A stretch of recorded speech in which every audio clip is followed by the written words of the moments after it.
Olá, começa agora o Trabalhador em Foco, esse nosso programa de bate-papo, essa realização do movimento sindical de Petrópolis através da união de 14 sindicatos, que fazem com que eu tenha a oportunidade de levar para você de casa informações precisas e relevantes sobre o dia a dia de todos nós trabalhadores. No programa de hoje eu tenho o prazer de conversar com a doutora Ana Beatriz e a gente vai falar, que é radio-oncologista, e a gente vai falar sobre os dois principais tipos de câncer, ou melhor, os que mais acometem homens e mulheres na nossa sociedade. Câncer de mama e câncer de próstata, não é isso? Exato. Vamos começar pelo básico, afinal de contas. Câncer de mama é mesmo o que atinge mais mulheres? Isso, exatamente. Na verdade, o câncer, né, no geral, que mais acomete a população é o câncer de pele não melanoma. E logo após dele vem o câncer de mama, cometendo principalmente as mulheres, sendo aquele que mais causa a mortalidade das mulheres do nosso Brasil. E nos homens o câncer de próstata também, que é o mais prevalente nos homens. A gente pode pensar que o câncer de pele é o principal, porque junta os dois, e também porque o nosso maior órgão é a pele. Também, exatamente. Então também tem um pouco de falta de cuidado, né? A gente acha que pele não precisa de cuidado. Sim, precisa do protetor solar. Um monte de coisa. E a gente tem o dezembro laranja e a gente volta com a doutora Ana para conversar com a gente sobre isso. Mas vamos falar de câncer de mama. Quais são os sintomas? Existem sintomas em câncer de mama? Sim. Na verdade, os sintomas eles começam a aparecer quando a doença já está começando a se avançar um pouco mais. Certo. Né? Então, dependendo do volume da mama, o primeiro sintoma que aparece é um nódulo. Então, a gente consegue ver isso a partir da palpação, tanto do autoexame quanto do exame médico mesmo, né? E esse é o principal sintoma. Tem alguns que evoluem mais rapidamente, com uma vermelhidão na mão, uma pele em casca de laranja, que eles chamam, como se fosse um edema, um inchaço da inflamação. Eu também ouvi falar de bico invertido. Essa também é uma questão? Pode acontecer descarga no mamilo, né? Sair como se fosse um líquido no mamilo, ou retração do mamilo também pode acontecer. Esses são todos sintomas que, como você disse, são sintomas para tumores, para cânceres já avançados. Depende da localização. Certo. Né? Às vezes, quando o tumor pode estar ainda pequeno, mais próximo do mamilo, ele tende a causar essa retração mamilar mais facilmente, não sendo tão grande. Maravilha. Então, antes de pensar em sintomas, a gente precisa pensar em prevenção. Lógico. E quando a gente pensa em prevenção de câncer, o que existe que eu posso fazer na minha vida para mudar e diminuir as chances, digamos assim, de que eu, Carla, tenha um tumor de mama? Sim. Olha, na verdade, o maior fator de risco para ter câncer é estar vivo, né? Então, envelhecer é um fator de risco mais importante assim, na população. Certo. Outros fatores de risco que a gente consegue mudar é a parte dos hábitos de vida, né? Aquele fazer exercício físico, ter um baixo índice de massa corporal, toda uma alimentação saudável, sem muitos alimentos processados, sem nada, aquela coisa, muita carne vermelha. É o estilo de vida saudável, né? Não fumar, logicamente, evitar bebidas alcoólicas, isso tudo. O cigarro prevalece como o principal fator de risco evitável com relação a todos os tumores? A grande maioria dos tumores. Isso, felizmente, a gente já está vendo uma redução cada vez maior do tabagismo na população. E a gente está vendo um reflexo disso direto na diminuição dos casos, principalmente câncer de pulmão, câncer de cabeça e pescoço e câncer de mama também. Certo. Então a gente pode dizer que a gente já falou de sintomas, a gente já entendeu que tem que mudar os hábitos cotidianos para ter uma saúde melhor, mas afinal de contas, o que é um processo de prevenção ou de diagnóstico precoce em câncer de mama? Isso, na verdade, a prevenção é tudo isso que a gente pode mudar, né, os hábitos de vida. E aí tem a parte do rastreio e do diagnóstico precoce. O rastreio é quando os pacientes ainda não têm nenhum tipo de sintoma ou sinal. Então, é o paciente que a gente adoraria descobrir alguma coisa, porque é um paciente altamente curável. Chances altíssimas de cura e de tratamentos menos invasivos, menos quimioterapia, menos cirurgia. Geralmente é um paciente que vai se sair melhor. É aquela pessoa que está saudável, mas foi no médico para ver se está tudo bem de verdade. Exato, é isso que a gente deveria fazer. Então aquela máxima de eu não estou sentindo nada, não preciso ir no médico, isso é uma balela? Completamente, né? Tem alguns problemas que não tem solução, mas tem problemas que têm solução. E esse é o tipo do câncer de mama e todos os outros cânceres. Quando a gente descobre isso inicialmente, a gente consegue evitar muitas vezes que o paciente seja submetido a uma quimioterapia, ou seja, não vai ter todo aquele estigma de perder o cabelo, vai conseguir fazer uma cirurgia menos mutilante, que a gente chama, retirar só um pequeno fragmento da mama, e a chance de vida, de cura, aumenta muitíssimo. E são esses pacientes que o Outubro Rosa, né, o Certo Azul, todas essas campanhas visam, né, o diagnóstico cada vez mais precoce, usando cada vez menos artimanhas de tecnologia de saúde, de cirurgias enormes ou muita quimioterapia, se tornando uma doença possivelmente completamente curável. Entendemos então que devemos fazer acompanhamento médico para entender a nossa saúde num panorama geral. Exato. Mas não fiz isso. Descobri aquela coisinha tomando banho e tal. É no banho mesmo?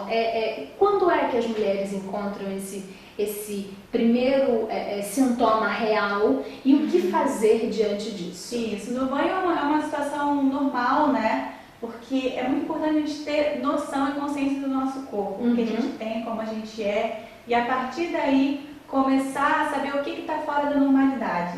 Então, às vezes, muitas de nós a gente nem nos conhecemos, assim, a gente não sabe como é que é, se essa alteração da mama é normal ou se não é, porque dependendo do ciclo da menstruação, o ciclo ovulatório, pode acontecer uns nódulozinhos que são totalmente normais. E por isso que é importante a avaliação do médico e a avaliação com a mamografia e ultrassom de rotina. Descobriu o câncer, descobriu como é que sentiu a coisa, faça o que agora? Então, se descobriu, vai no médico, certo? Então a gente vai, a partir daí, ele vai fazer o exame, né, ver se realmente concorda, se é alguma coisa um pouco mais glandular, que não teria maiores preocupações, e sempre confirmar com a mamografia e o ultrassom. Então, assim, uma coisa importante é que o toque, né, o autoexame no banho e tudo mais, ele nunca deve substituir a mamografia. Certo. Certo? Porque às vezes a pessoa não palpa nada e aí fala, não, tá tudo bem. E não está, já tem alguma coisa ali que ela, por não ter esse conhecimento da sua normalidade, por não ter as mãos treinadas, não consegue perceber isso. Então, tem que ser feita a partir dos 50 anos nas mulheres a mamografia bianualmente, pelo menos. Certo. Tá? Encontrou o câncer. Os tratamentos disponíveis hoje, quais são os principais? Certo. Então, depois que a gente faz o exame de imagem, precisa confirmar que aquilo realmente é um câncer. Isso, que é o momento da biópsia. Faz a biópsia, exato.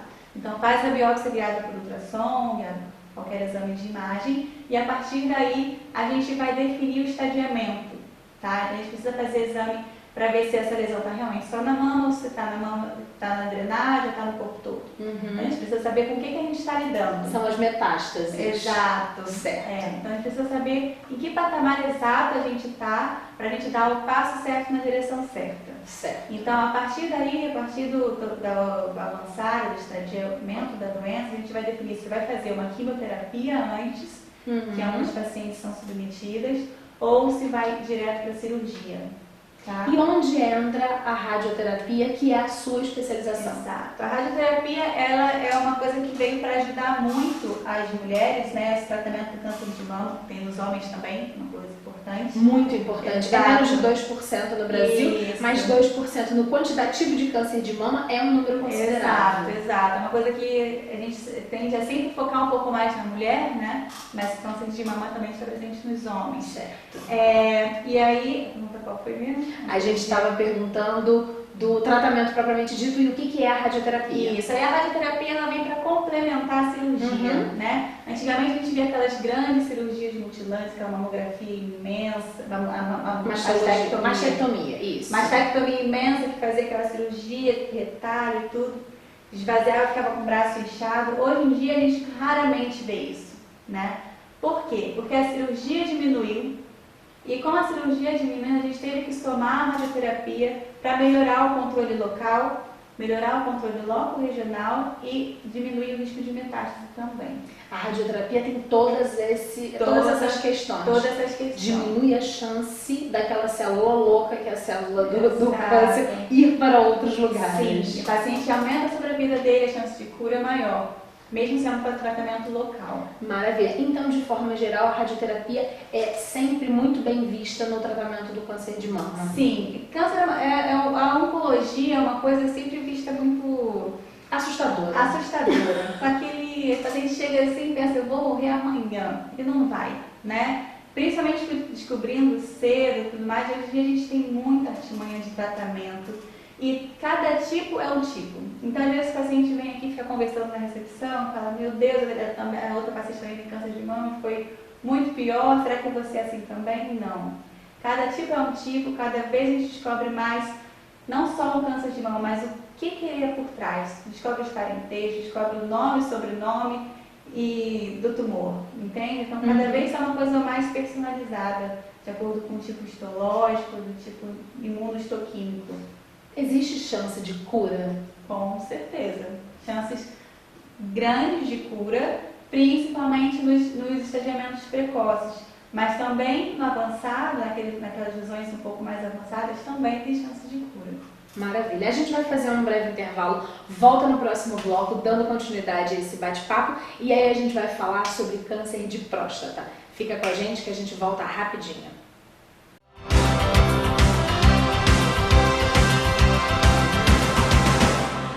A professora Marta dava aula na escola do bairro. Quase todo mundo por aqui foi seu aluno. Já está aposentada, merecido. A Ritinha foi aluna da Marta e estudou muito para se tornar professora. A diferença é que ela nunca vai se aposentar. Se aprovarem a reforma da Previdência do Bolsonaro, para a professora Rita receber 100% da média de todas as contribuições, ela que iniciou a carreira com 25 anos, vai ter que contribuir até os 65. Lembra como você era na escola? Junta você e mais uns 30 com a professora lá na frente aos 65 anos de idade. A ideia do governo Bolsonaro é economizar com os professores e facilitar para os bancos. Passaram a idade mínima das professoras de 50 para 60 anos e o tempo de contribuição para benefício integral de 25 para 40 anos. Enquanto isso, criam um modelo de capitalização, levando o dinheiro da Previdência Pública para os bancos privados. Dizem que a reforma vai ser igual para todo mundo, mas para os militares é bem diferente. Dizem que vão acabar com privilégios, mas tem juízes e procuradores se aposentando com mais de 40 mil por mês. Para bom entendedor, meia palavra basta. Essa reforma não acaba com privilégios, acaba com a sua aposentadoria. Reaja!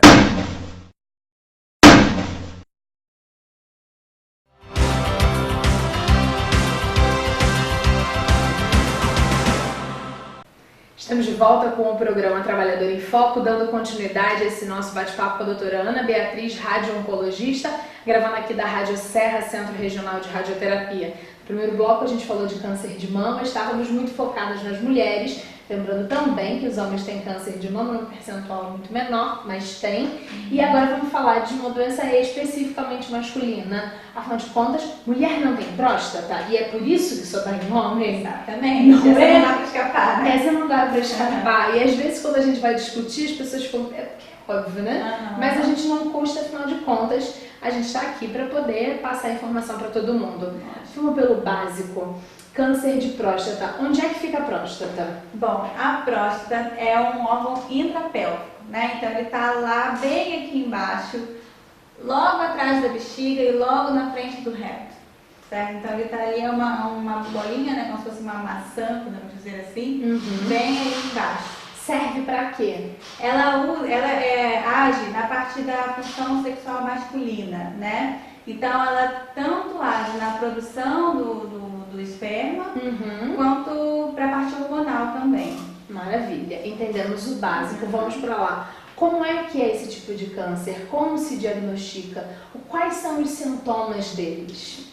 O grande problema do câncer de próstata é porque ele não tem muitos grandes sintomas, a não ser quando ele está realmente bem avançado. E os sintomas deles, muitas vezes, começam a se confundir com os sintomas habituais do homem quando vai envelhecendo. A parte urinária começa a ficar comprometida. O que né? é parte urinária comprometida? Então, a micção, a urina, vai muitas vezes ao banheiro, o jato da urina fica mais fraco, à noite acorda toda hora para fazer xixi. Então, essa parte urinária é uma coisa que, com o envelhecimento dos homens, é normal, né? Até pelo aumento do volume da próstata, que é uma coisa muitas vezes benigna, os homens vão sentindo essa alteração da parte urinária. Mas, às vezes, pode ter alguma coisa ali escondida que é o câncer de próstata. Quem faz o acompanhamento da próstata na saúde do homem? Qual é o especialista que o homem deveria estar? Assim como nós vamos ao ginecologista, e aí o ginecologista faz o trabalho, vamos colocar assim entre aspas, do cuidado com o nosso corpo, e o ginecologista está acostumado com as mamas, e aí tem toda essa coisa do câncer de mama. Quem é o profissional que deve estar cuidando periodicamente dos homens? Urologista. E aí a gente tem um problema de, novamente, nossos homens, ainda menos do que as mulheres, não frequentam os médicos com periodicidade. Os homens, eles têm aquela característica, né, de serem os tigrões. Assim. Eles nunca têm nada, eles estão sempre bem, nunca tem nada, né? E é esse que é o maior perigo. Então, às vezes, muitas vezes a gente vem fazendo diagnóstico com uma doença já muito mais avançada. Por conta da falta do acompanhamento. Da assistência médica, né? Dessa atitude do homem procurar um auxílio, uma prevenção. Eu tive o prazer de trabalhar por algum tempo com o Dr. Gabriche, Rafael Gabriche, que é urologista. E eu me lembro muito bem que ele falava assim, existe o exame do PSA, que é muito importante, mas que pode vacilar. E que o grande exame mesmo é o exame do toque. É isso mesmo? Sim. Na verdade, os dois andam em conjunto aí nisso, né? O problema do PSA é que muitas vezes tem muitos fatores que podem alterar. Então, relação sexual pode alterar, alguma manipulação da próstata também pode alterar o exame, né? A contagem do PSA.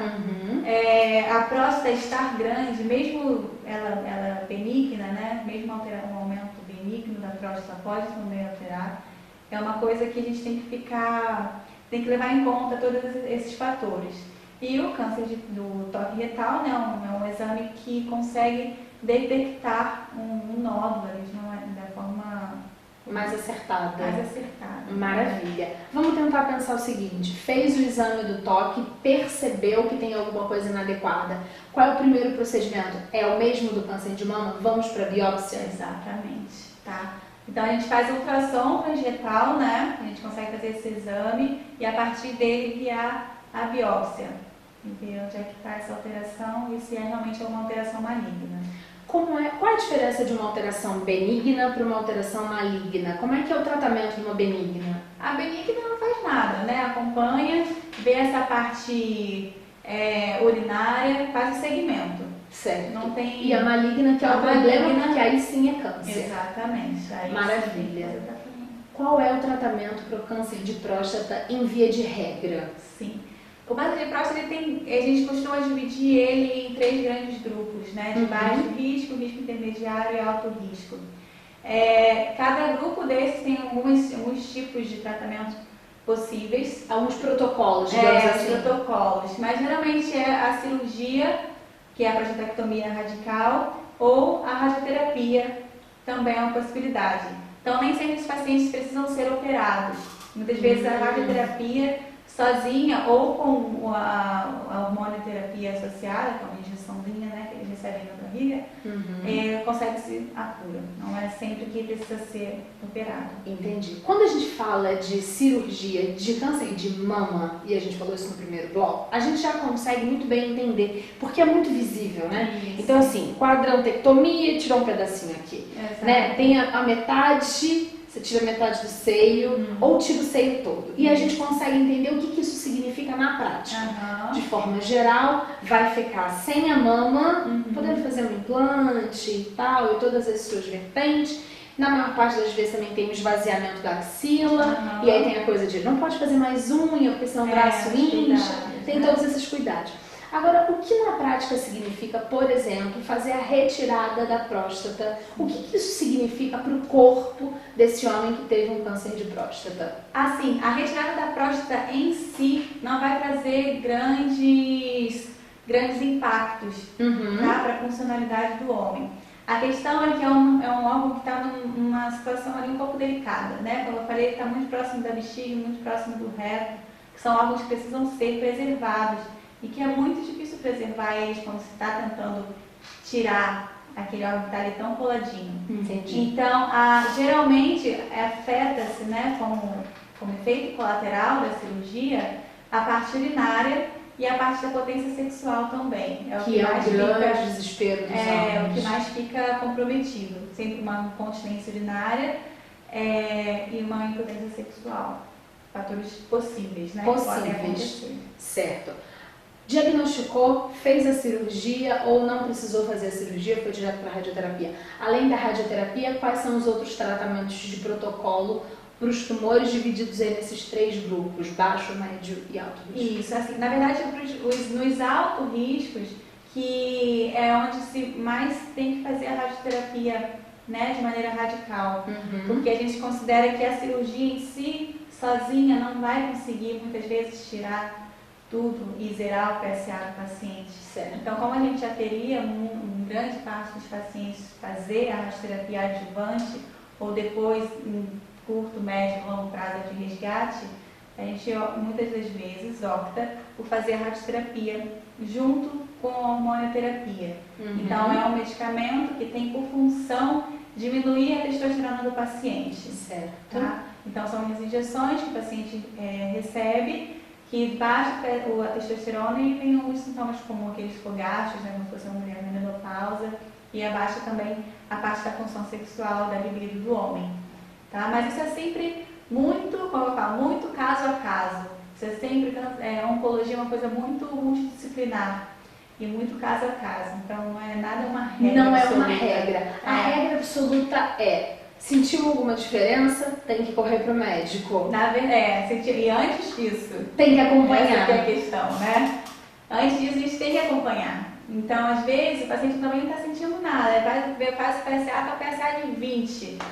Entende? Então, tem que saber o que está causando aquilo. É necessário entender o nosso corpo. Exatamente. Acompanhá-lo, porque a olhos nus a gente só consegue ver Isso, o que está do lado de fora. É o rastreio, que é a parte mais importante. Mas tem que ser focada, muitas vezes negligenciada. Muito negligenciada de verdade. Vamos pensar em questões de ordem prática. A gente já falou de sintomas, a gente falou de tratamento. O que é a mesma coisa com relação ao câncer de mama, a gente tem a próstata. Hábitos saudáveis, alimentação, alguma coisa que o homem possa consumir ou não consumir que de alguma forma prejudica de alimentação? A próstata? Nada específico assim, né? Não tem nada, não vai comer isso, porque isso dá câncer de próstata. Não tem. É uma questão de hábitos de vida saudável. Tudo é um equilíbrio, né? Então assim, eu não vou comer doce porque dá câncer. Não é assim também. Você pode comer um brigadeiro de vez em quando. Entendeu? É uma questão de ter ser um ser humano saudável, uma coisa completa. Então não precisa se privar de nada, ficar paranoico com qualquer coisa. É só realmente equilíbrio, né? Equilíbrio é a palavra da vez.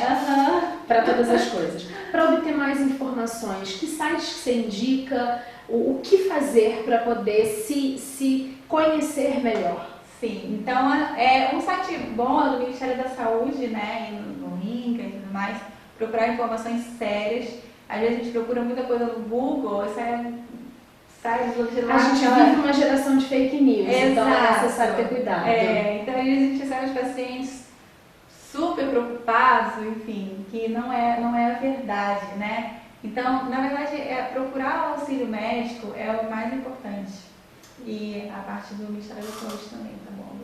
Maravilha. Doutora, muito obrigada por ter despendido do seu tempo para a gente conversar um pouco. Espero que sair de casa tenha entendido e que entenda que a palavra da vez é equilíbrio e que mais importante que qualquer coisa é conhecer o seu corpo. É ir atrás de médicos e fazer os exames periódicos, porque senão a situação pode ser agravada. Não é isso? Exatamente.